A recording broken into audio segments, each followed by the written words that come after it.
welcome to your day off. My name is Corey, and of course, sit with Bud Tone. What's up, man? Hey, brother, what's going on? Nothing, man. So we got another At least 10 minutes with Tim Fisk today. Right. Once again, Tim is going to drop some knowledge, and actually, I'm not really sure what we're going to get into. So we'll bring Tim on, and then he'll tell us what kind of knowledge he's going to share with us. Absolutely, yep. Mr. Tim Fisk, welcome back to your day off and at least 10 minutes with Tim. Yeah, thanks for having me. You know, knowledge is power. So let's have a powerful conversation today.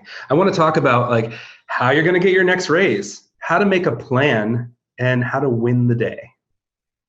Ooh, I know. You guys, that sounds like a lot. Time for that conversation? Yeah, let's do it, man. Of course. Anytime I can figure out how I can get a raise and win the day and plan for it, I'm in. How to win the day? Let's win it. Let's win it, Tim. Let's win today. Let's win today. So I mean, you could even read those things backwards, and you could say, "Win the day, make your plan, get a raise." So it goes in both directions, and we'll go that way today.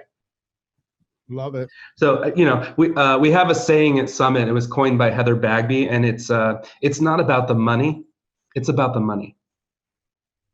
Ooh. So it's not about the money, it's about the money. And what I mean by that is, we understand why people get into this industry. They like to transform people. They're creative. They love building relationships. They love people. This is a calling for them, right? And all of those beautiful reasons that we've talked about before, why people are in this industry, why they get up every day, why they go to work. But let me just say this.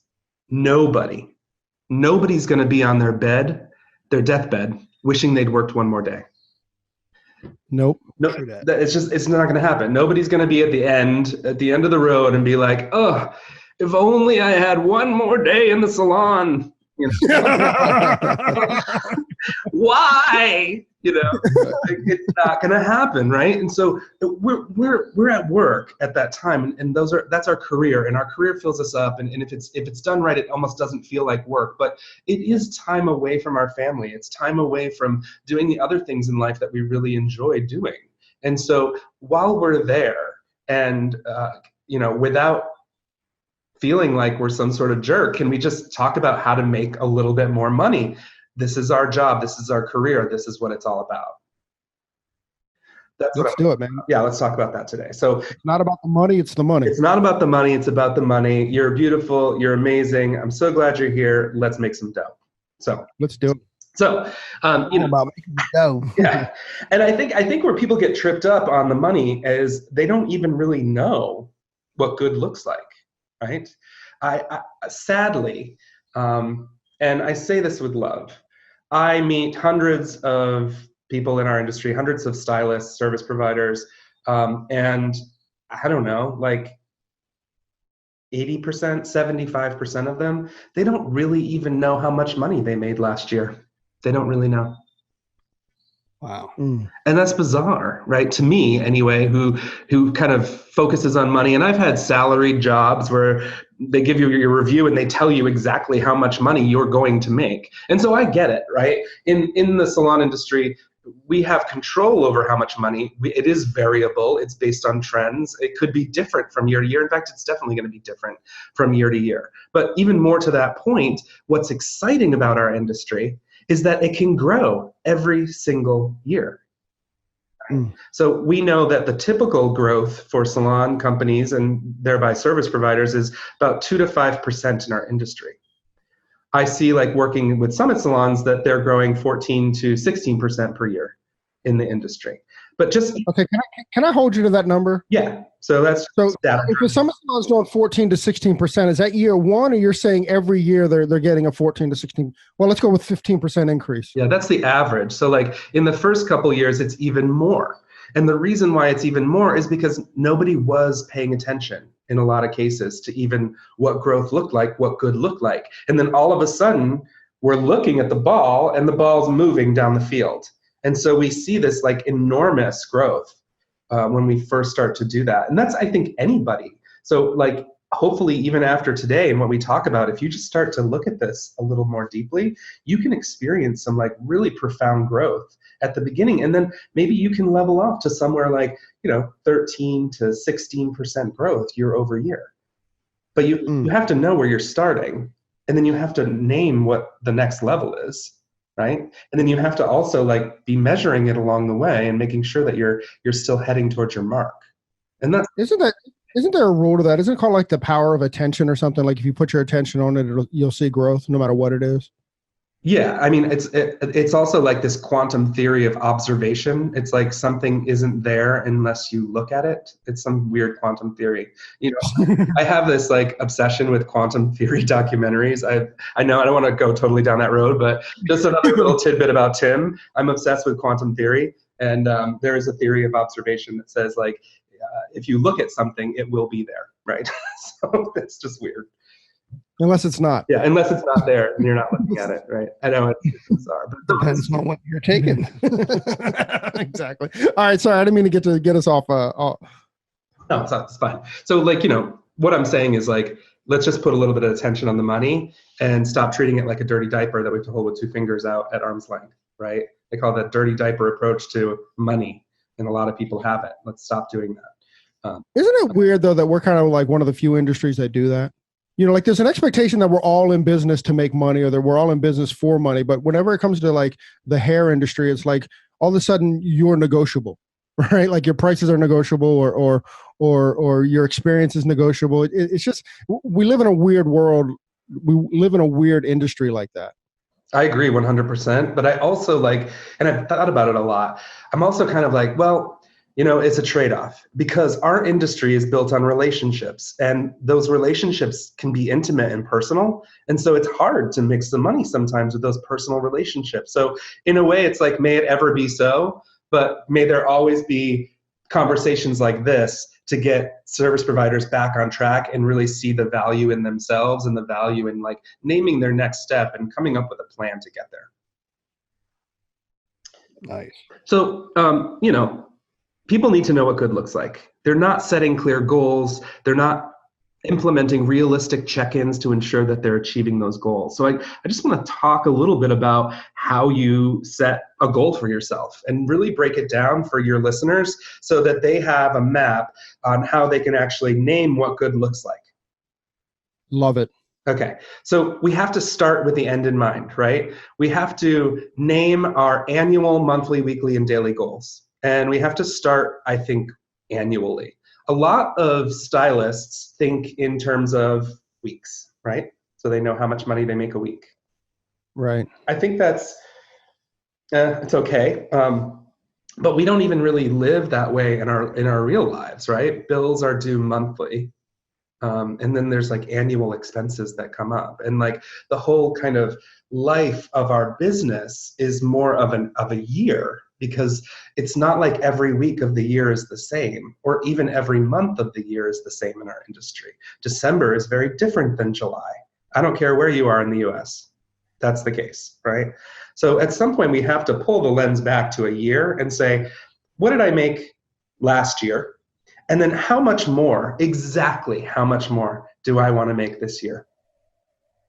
And, you know, in order to get to that place, I think you have to also just kind of name some personal and professional goals. So every year I work with my staff and I have them write down 3 personal and 3 professional goals. And we share it in a one-on-one meeting with each other. I do the same exercise and I share it with them. I'm not looking for their deep, dark secrets, right? These are just things that they want to achieve. And we say personal and professional because at the end of the day, they kind of mix together a lot, right? So a personal goal could be something like, I want to take the kids to Disney next year. Or a personal goal could be, I want to buy a new car, right? And then a professional goal could be something like, I want to get more clients. That's what people always write down. I want to get more clients. And then my answer to them is, well, how many more clients?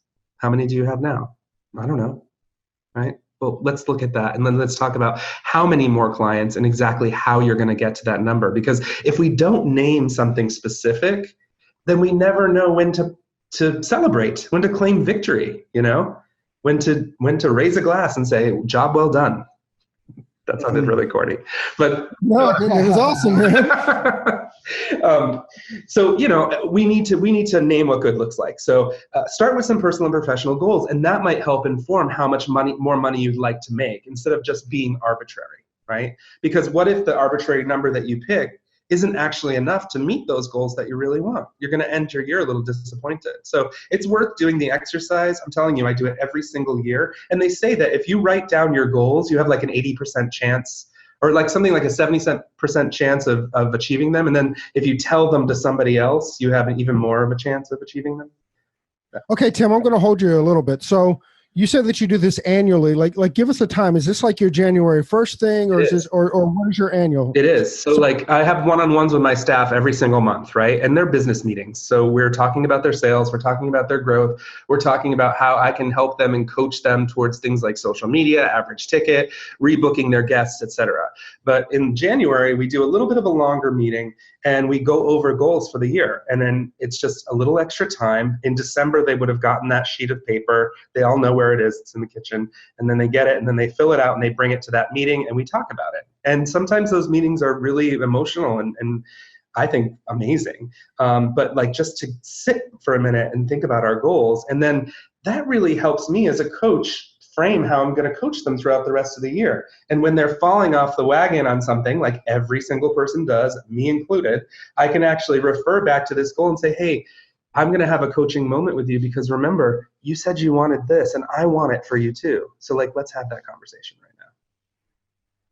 I like that too. You're setting up future conversations. Yeah. So we're going to start with those goals, and then that's going to inform our raise. And now let's say, for example, I'm going to have my calculator in my hand. It's a comfortable place for me to be. That you want to make a 15% raise, or you want to make $10,000 more than you made last year. Okay. And last year, let's say you made $75,000.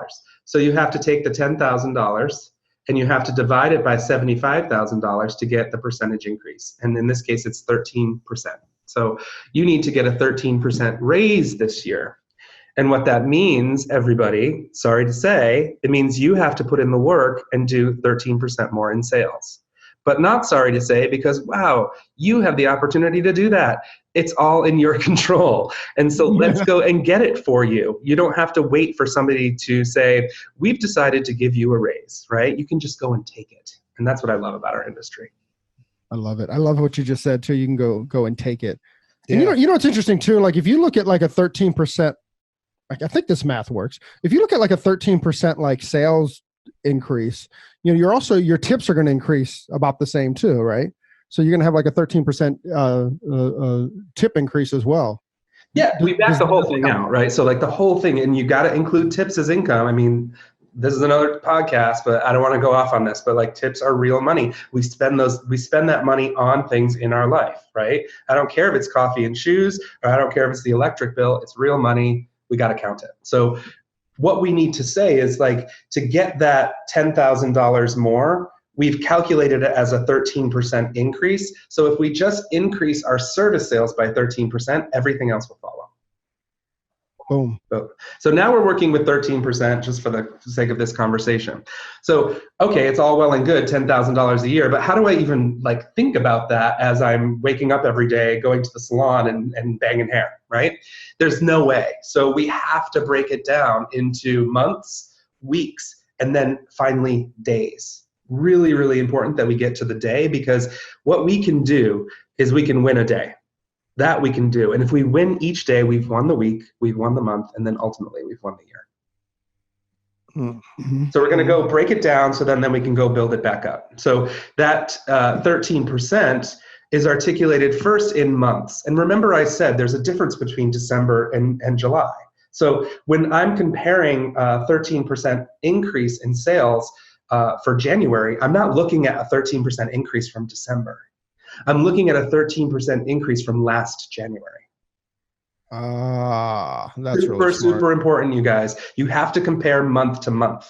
That's the way that in our industry it makes sense, because of how up and down it is in our industry. Januaries look like Januaries.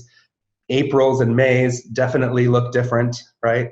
So right. We have to compare month over month. So you're going to do that first. Kim, what's your math for like this January we had 5 weeks in the month, and like next January we'll only have 4 weeks in the month, or, you know, we're talking about a few extra days here and there. Like, how do you if you go month to month, if you go January to January on an annual basis, there's not always the same amount of work days per month. So how do you work that out? Yeah. And does that make sense? It is a valid question. It's a good question. Let me answer that question for you. So yeah, go. So January has the same number of days every year, right? So we want to make, say we did $8,000 in January of 2019, and we're going to look at 2020. We want to have a 13% increase. So I'm going to take that 8,000 and multiply it by 1.13, which is going to give me $9,040. So now I have a goal for January of $9,040. It doesn't matter what day of the week that month starts on or ends on. It doesn't matter how many weekends are in that week. What matters is how many days am I going to work in that month, right? You have to 12 times a year count the number of days that you're going to work. And why this is powerful, and this sets up other topics that we could talk about, is like, you might be going on vacation, or you might have some, you're going to the Redkin Symposium in January. That happens to us a lot, right? So one year you do it and one year you don't. So you have to know the exact number of days that you work that month. And let's say those number of days are 21, right? And so you're going to have to get $9,040 in 21 days. I'm going to divide that by 21. Now I have a daily goal of $430, period. That's it. If I was taking a week off, then I would have daily goals that were higher. Yes, they would be higher, and that's okay, because at the end of the day, we're servicing clients based on their need to come back and see us from when their services expire. So we know that when we're doing things like time off, we have busy before, busy after. And so the days are actually a little bit bigger. I dig that, man. Yeah, so now we have a daily goal, right? So that's what I'm trying to get you guys to. So you name what you want in life, you kind of figure out how much money that is, and then you kind of compare that to what you made in the previous year, determine that percentage increase, apply that percentage to each month, divide it by the number of days that you worked, and boom, you have a map to win the day. There you go. Hit rewind if I said that all too fast. Figure out what the heck I said. Or follow me on Instagram and ask me what the equation is. There you go. I like that. I'm going to do it this month. I'm totally going to do it this month. Yeah. I mean, it's so powerful, and it's just, I think it's the best because, again, like I would never ask somebody to only measure how they're doing in a month and keep their eye on the prize for a month. It's just not realistic. Nobody really works that way. I just want to say, hey, here's your day. Here are the guests that are coming in this day. Let's win the day.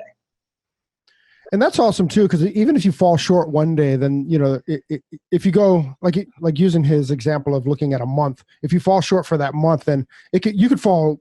If you're not aware what the daily goals are, you could fall way short in a month, and then it might be intimidating to make up over the next 12 or 11 months, right? But if you do it day by day, then you're like, okay, I just got to pick up a conditioning treatment, today, one more conditioning treatment to make up for the $10 or the $20 that I was short yesterday.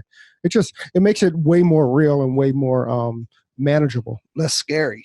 Completely less scary. And you're motivated by it. Yeah. Because one extra conditioning treatment never ends up at one. If you sell one, you usually sell 5, right? It's never just like, I'll just do this one. Because then you get motivated by that. I think it was Brian Nunez that said that, he loved to spend money when he didn't have it. And now that he has money, he hates to spend it. Right. I think that was Brian that said that. And it kind of works the same way. Once you get into the mindset of like, oh, I'm making money here, then that becomes the addiction, and that becomes the motivation. That's right. And what's really beautiful about it is we can tie it into guest experience, because we want to be those types of salons and those types of suites where guests come and they are offered all the beautiful things that are available to them, and no thank you is a beautiful word, right? So in my salon company, I require my staff to plan out their day every day, look at their guests, see what the dollar amount of each visit is walking into the day, and then have a plan for each guest of things that they might need or they might enjoy. Things they might need or things they might enjoy. And I say enjoy because I get pushback from stylists when they say, well, I'm not just going to sell something to somebody that they don't need. I buy things I don't need on the daily. Right? We all do. It's not up to you to decide whether or not they need it. It's up to them to decide whether or not they want it. This is their day. It's their favorite day. Don't put restrictions on what they can have because you're doing it out of your own pocket. or because you're scared to have the conversation, right? That is so true. That's spot on. That is spot. I've heard this conversation 1,000 times. That's the most articulate way in which I've heard it. Right. That's amazing. Another reference that I have of that is just in the restaurant industry. If you go into a nice restaurant, they're going to ask you if you want a cocktail, an appetizer, and they're even going to ask you if you want dessert later. You know, if the server asks you if you want dessert, you say no, thank you. Does the server turn into a puddle on the floor? Right. Do they not ask the next table if they want dessert because they're so hurt that you said no? Right. If you come in 2 weeks later, are they going to not ask you if you want dessert because they remembered that you said no last time? No, Oh, not the experience. and that because that's the way they do it there. So can we just say this is the way that we do it here, right? This is how you win the day, guys. This is how you do it. And hey, newsflash, you're actually making people's favorite day an even better day because they're in charge of saying no, thank you, or yes, please. Yep. Love it. So, you know? Yeah, so go into your day and calculate how much money's on the table when I walk in. That's good stuff to know before you start your day, right? And then come up with a plan on how you're going to hit that number. So like in this case, maybe $430 is our plan, our goal for the day, but we walked into a day that had, $360. So how are we going to find that $70? And it could live in things that just haven't been booked yet that we're going to offer our guests. Conditioning treatments are very easy. Color conversations, right? For those of you that do brows, good for you. You should be doing that. And then you could add a brow to their service, right? And all of those things are just going to enhance the guest experience, but they're going to also add up to that $70 that you needed to make your day. And when you do it and you win, claim victory, right? Congratulate yourself and feed off of that for the next day. At Salon Hairdustry, do you is it a high five kind of experience, or is it a high five environment? Like, do you guys support each other and high five each other when you hit your daily goals, whether you're a level 1 or whether you're a level 50? Absolutely. So we have a private Facebook group that's just available to the staff, and that's how we communicate. It's been a really fun way to do it because it's very visual. People are already on social. And then we have planners. We have these books that each person has where they plan out their day and they're keeping track of the guest experience and all the yes pleases and the no thank yous. And when somebody has a really killer day where they maybe walked into a $300 day and turned it into a $450 day, they literally snap a picture of that page and post it on the Facebook page and said killed it. And everybody's like, that was awesome, right? So we literally have that. One of my very favorite things to track, and something that I just think is one of the most important as a salon company owner is best evers. So who on my staff is having their best service month ever, their best retail month ever. And I'm celebrating that through something as simple as a Facebook post, and everybody's totally psyched. And it makes me feel good. Cool. Yeah. So. And as a salon company, it doesn't cost you anything except effort. Yeah, effort and some heart and some, consideration for your team, right? Everything's about you guys. Any complaint that I hear from any salon company owner, I say to them, what is your culture? Can you have an honest look at your culture? Are you celebrating your team? Are you making it fun? Because, hello, newsflash, that's why people are coming into this industry. They want to have a good time.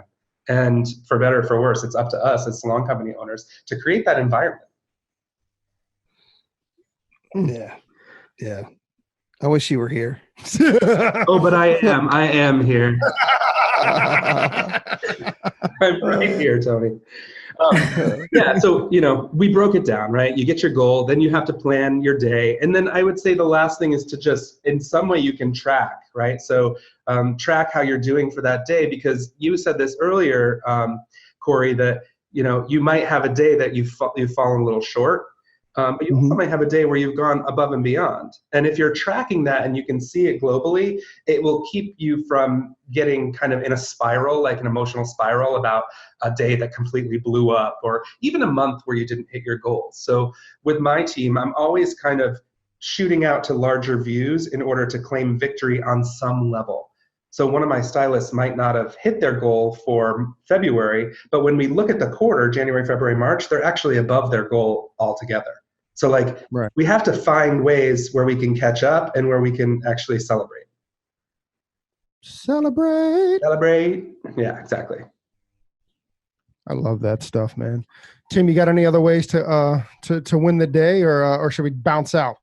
I would just say, like, if you're looking for a couple of tools, I have a couple of free ones. Summit has an app where you can track your sales and stuff. It's Summit Salon in the App Store and Google Play, totally free. And then also we have these free calculators, summitsalon.com/calc.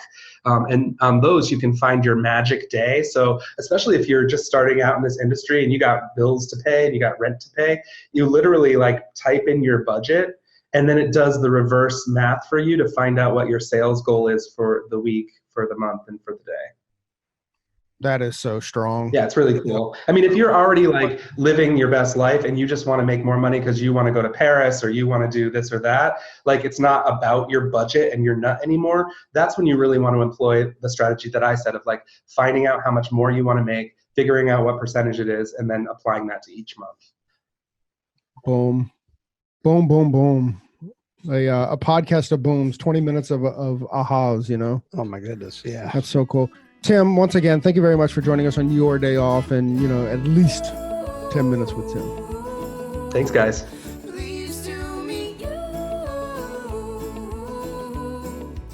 Hey, so there it is. Hey, this is a message that we've been trying to bring, I don't know, for the last couple of months, actually since we started the podcast. Hey, so if you like the podcast or if you find that it's useful, please leave us a review, a 5-star review on iTunes. Leave us a rating and a review. But if you don't like it, forget about it. Yeah, totally forget about this message. We also want to thank Sarah and Blaine from Pretty Gritty. Sarah and Blaine, they are a band out of Portland, Oregon, and we just want to thank them very much for allowing us to use their song, Pleased to Meet You, on our podcast. That's cool. I think you can find, actually you can find their music on iTunes. Peace and hair grease.